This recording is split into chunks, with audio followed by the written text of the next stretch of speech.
La police nationale célèbre sa journée. Dans la région de Sikasso, les autorités sensibilisent les populations quant au respect du code de la route, le port du casque par les motocyclistes, entre autres.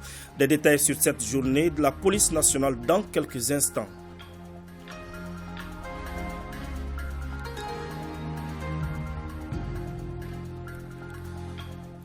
La société civile malienne réclame une justice climatique. C'est au cours d'une caravane lancée à Bamako.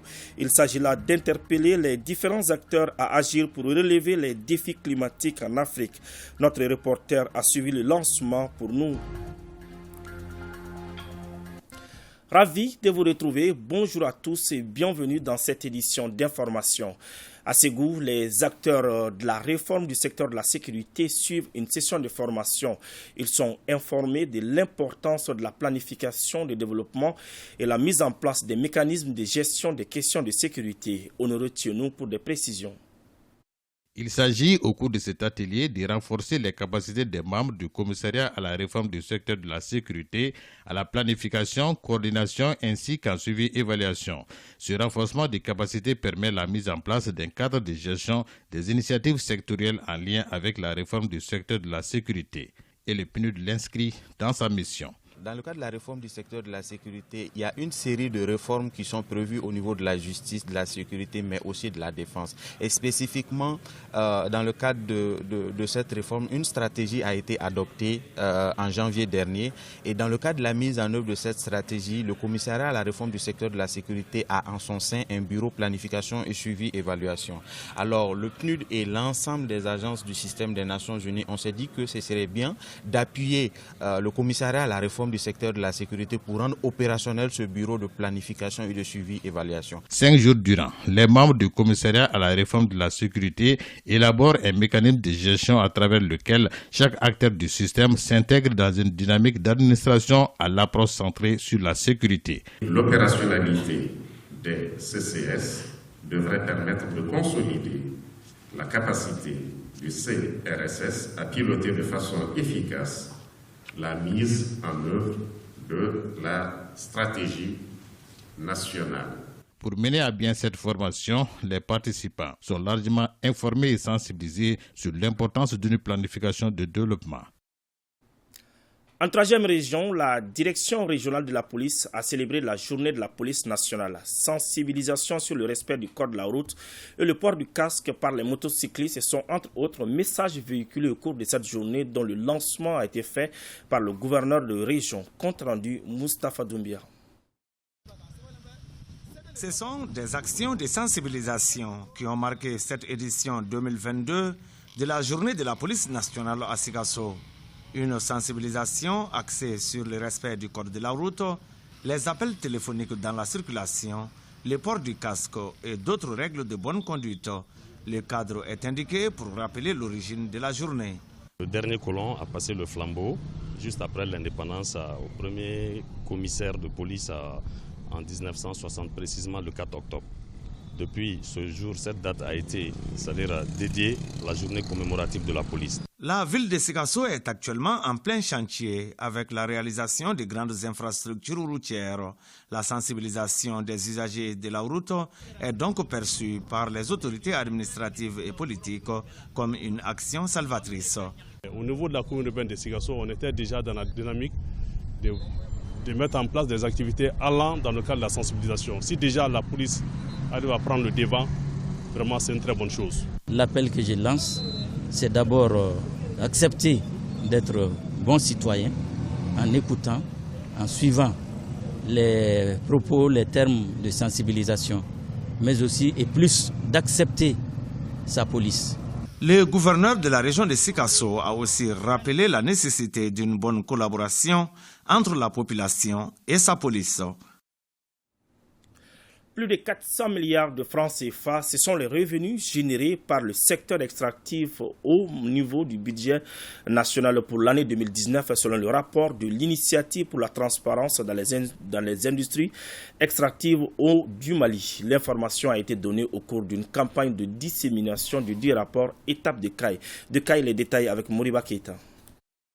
C'est parti ce lundi 3 octobre 2022 pour la campagne de dissémination des rapports ITIE, initiative pour la transparence des industries extractives au Mali. Objectif: contribuer à la lutte contre la pauvreté à travers la gestion efficiente du secteur extractif du pays et de faire profiter davantage les populations de ressources extractives. Cette dissémination participe de ce qu'on appelle les débats publics dans le cadre de la mise en œuvre de l'ITIE. Et comme ça se passe dans tous les pays, c'est de partager l'information avec l'ensemble des acteurs, les informations, les données venant donc de l'exploitation des ressources minérales dans notre pays, afin de susciter les débats, afin que les gens aient les informations, les bonnes informations. Ça nous permet de reconnaître également le fonds que nous ayons à travers nos ressources minières. Ces rapports de transparence des ressources que nous avons eu à travers nos industries minières. Donc moi je pense que c'est une bonne chose. En 2019, la contribution du secteur extractif à l'économie nationale a oscillé autour des chiffres, à savoir 9,7% du produit intérieur brut du Mali, 21% des recettes fiscales de l'État et 77,1% des recettes d'exploitation du pays. Cette journée de dissémination du rapport étude 2019 sera l'occasion pour vous de passer en revue les recommandations faites par l'administrateur indépendant suite à ces travaux de conciliation. Ces recommandations traitent des incidents et dysfonctionnements qui minent la gestion de l'industrie extractive du pays, du suivi et évaluation des recommandations antérieures des exercices précédents de réconciliation. Pour cette campagne de dissémination des rapports ITIE 2019 dans la cité des rails, les participants discuteront et partageront des informations relatives au développement local et à la contribution réelle de ce secteur à la croissance économique du pays. Association Solidarité Femmes d'ici et ailleurs, ASFIA a choisi le quartier d'Aoudabougou en commune 5 du district de Bamako pour lancer ses activités du mois de la solidarité et de la lutte contre l'exclusion. Elle a choisi cette occasion pour remettre des kits scolaires aux enfants démunis de la commune. Reportage Ibrahim Kaoukonate et Makandiakiti. Ce geste de solidarité agissante de l'association ASFIA envers des orphelins et des enfants de la rue de la commune 5 vise à atténuer la souffrance des parents d'élèves en cette rentrée scolaire. Ce mois d'octobre, ASFIA le consacre pour donner un sourire à un enfant. Dans ce cadre et dans les idéologies du Mali croix, qui est que les Maliens soient unis et soudés, Inch'Allah, ASFIA montrera sa bonne foi et sa volonté d'être près des familles démunies du Mali. Au nom du maire de la commune 5, Amadou Ouattara, nous remercions infiniment la présidente de l'association ASFIA et ses membres pour ces gestes de solidarité à l'endroit des enfants de la commune. Ces kits scolaires octroyés aux enfants sont composés de sacs et de matériel didactique. Fatouma Barka Ment Amodi entend pérenniser cette action durant ce mois de la solidarité de lutte contre l'exclusion. C'est des dons d'une valeur de 6 millions et quelques. Tout le nécessaire pour qu'un élève puisse bien débuter une rentrée scolaire. Rappelons que l'association Solidarité Femmes d'ici et d'ailleurs est une organisation humanitaire qui œuvre pour le bien-être des femmes et des enfants. Toujours sur le même registre, Care Club Fondation remet des kits scolaires et des équipements sportifs aux enfants évoluant dans son centre de football. Le but est d'aider ces enfants à passer l'année scolaire dans de bonnes conditions. C'est ce que nous dit Mariam Koulibaly. Ils sont 70 jeunes filles et garçons à bénéficier de cette donation de la Fondation Car Club. Le geste intervient suite à un camp de veille de 2 mois permettant aux enfants de jouer non seulement au ballon, mais aussi d'apprendre plusieurs autres choses sur la citoyenneté. Nous avons mis fin au camp de football hier. Et aujourd'hui, nous avons décidé de les récompenser. Nous les donnons des fournitures scolaires, en plus des jeux de maillots et aussi des associations. Donc l'initiative, c'est encore pousser les autres enfants qui sont à l'écart de venir nous rejoindre. Ici, il s'agit d'instaurer l'excellence dans le milieu sportif en accompagnant ces enfants à être des meilleurs tant sur le terrain du sport qu'à l'école.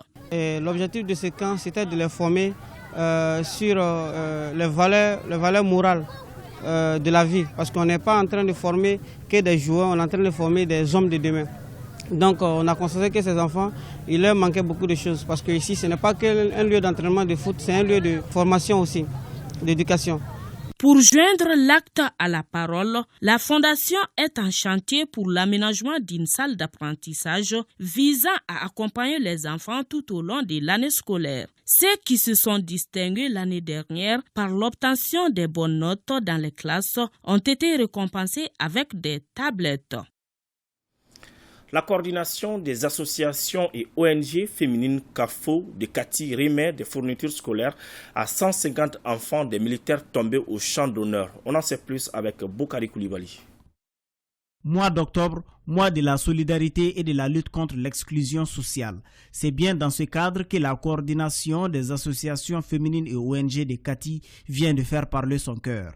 À travers cette cérémonie, un important lot de fournitures scolaires est ainsi remis aux orphelins de la ville de Kati. En hommage à ce mois de solidarité, nous, coordination des associations féminines et ONG de Kati, avons pris cette initiative pour aider ces orphelins. Nous espérons que cette modeste donation contribuera à alléger les dépenses pour la nouvelle rentrée scolaire. C'est le lieu pour nous de remercier toutes les bonnes volontés ayant contribué à cette réalisation. Le don est composé essentiellement de sacs, de cahiers, de stylos, entre autres, estimés à une valeur de 700 000 francs CFA. Cette quantité de matériel scolaire destiné aux enfants dont les parents se sont sacrifiés pour la mère patrie serait juste du geste. Je remercie les donateurs pour ce don qui me va droit au cœur. Ces fournitures m'ont été offertes pour que j'étudie. Je dis merci aux généreux donateurs. La solidarité, c'est d'aider chacun à porter le poids de la vie et à la rendre plus facile, dit-on. Le geste de la CAFO vient au bon moment, un moment où les regards sont tournés vers la rentrée scolaire. Parlons environnement à présent. C'est parti pour la caravane nationale de la société civile malienne pour la justice climatique. L'objectif est de pousser les différents acteurs à agir pour relever les défis climatiques en Afrique. Agibou Koulibaly a suivi le lancement pour ORTM 1. Mobiliser les communautés locales, y compris les mouvements de jeunesse en faveur de la justice climatique, tel est le but de cette caravane sur l'influence climatique au Mali. Les organisations de la société civile du Mali, les mouvements sociaux en partenariat avec Oxfam, CGNTOA, c'est-à-dire la convergence, JV Mali, se sont engagés dans l'initiative de mobilisation des peuples africains à travers le continent pour réclamer la justice climatique. Il s'agit de la caravane africaine du climat qui a émergé de manière organique. L'adoption et la diffusion de la caravane ont augmenté de manière exponentielle au cours des derniers mois, passant d'une poignée de pays d'Afrique de l'Ouest à une mobilisation et une influence dans plus de 20 pays. Pour les initiateurs, cette caravane est surtout une façon de battre le tambour pour faire entendre la voix du Mali. Notre seul objectif, c'est d'abord de conserver notre environnement aujourd'hui qui est menacé, de conserver nos semences paysannes aujourd'hui qui tend à la disparition face à l'avancée des OGM, de sauver nos eaux. Aujourd'hui, le problème de l'eau qui devient un problème très très sérieux. Parce que tant qu'on ne maintient pas l'eau comme bien commun, on ne saura pas maintenant comment on peut parler de la souveraineté alimentaire ni de la sécurité alimentaire. Les caravaniers seront composés d'organisations de la société civile, d'universitaires, d'ONG et de la presse. Cette initiative va s'imposer sur 3 grands acteurs sur le site. La première, c'est qu'elle va constituer une assise populaire auprès de la population locale. 2, cette campagne climatique va faire une marche populaire dans chaque site. En 3, on va essayer de faire la promotion des sites touristiques. La clôture de cette caravane sur l'influence climatique au Mali fera l'objet de remises officielles de documents de plaidoyer aux autorités nationales sur le site de Kouroukanfouga à Kangaba. Ce document permettra de faire entendre la voix du Mali à la COP 27 qui se tiendra en Égypte en novembre prochain.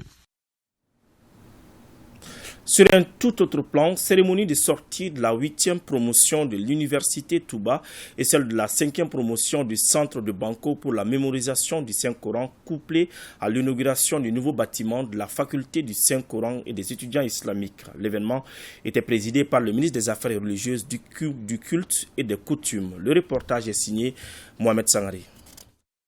Après 3 et 4 ans de formation, ils sont 90 étudiants, dont 15 filles pour la 8e promotion de l'université Touba, une faculté qui enseigne uniquement en arabe à recevoir leur attestation de fin de cycle. Pour la Médersa, ils sont au total 15 pour mémorisation du Saint-Coran. Il s'agit de la 5e promotion du centre de Banco. Nous leur demandons d'abord d'appliquer ce qu'ils ont appris. Ensuite, nous leur demandons de faire profiter à d'autres personnes.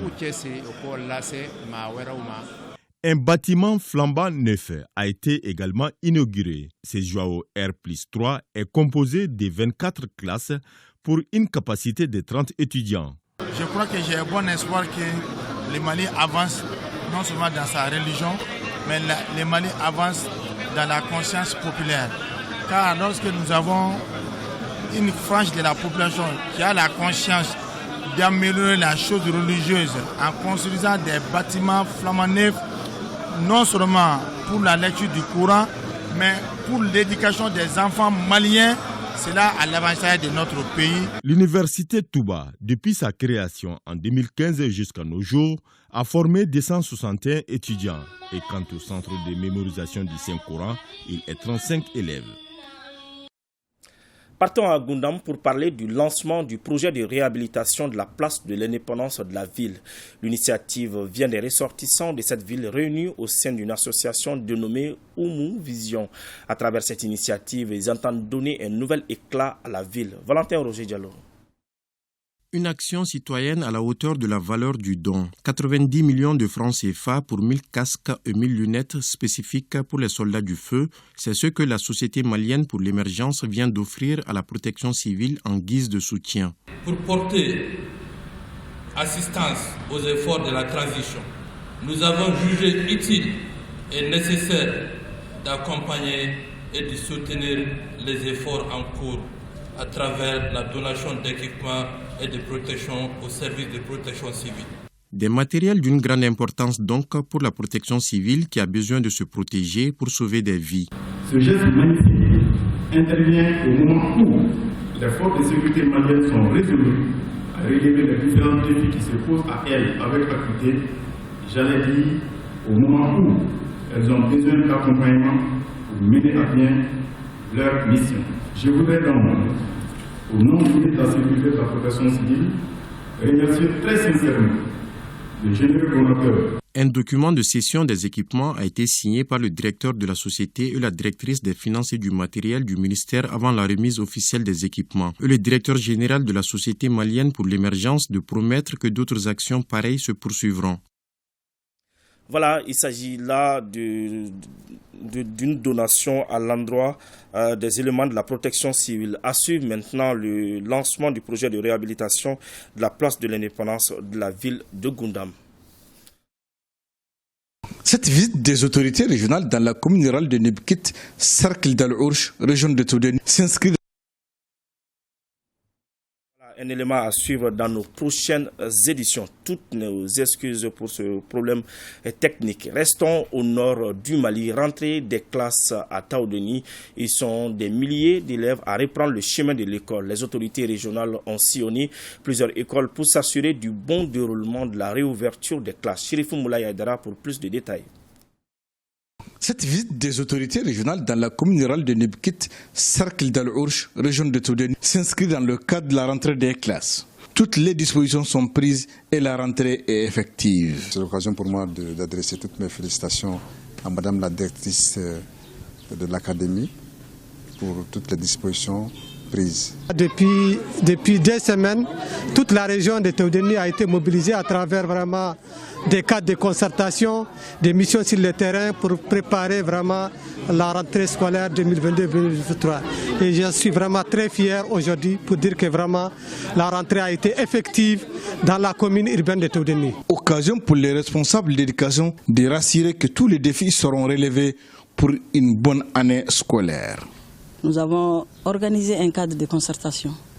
Nous avons fait des différentes rencontres avec les partenaires et les acteurs impliqués au niveau de l'éducation pour qu'ensemble, on puisse avoir des enseignants au niveau des écoles et faire fonctionner la majeure partie de nos écoles. L'Académie d'enseignement de la région de Todoni compte cette année 15 223 élèves, dont 3 443 ont repris le chemin de l'école.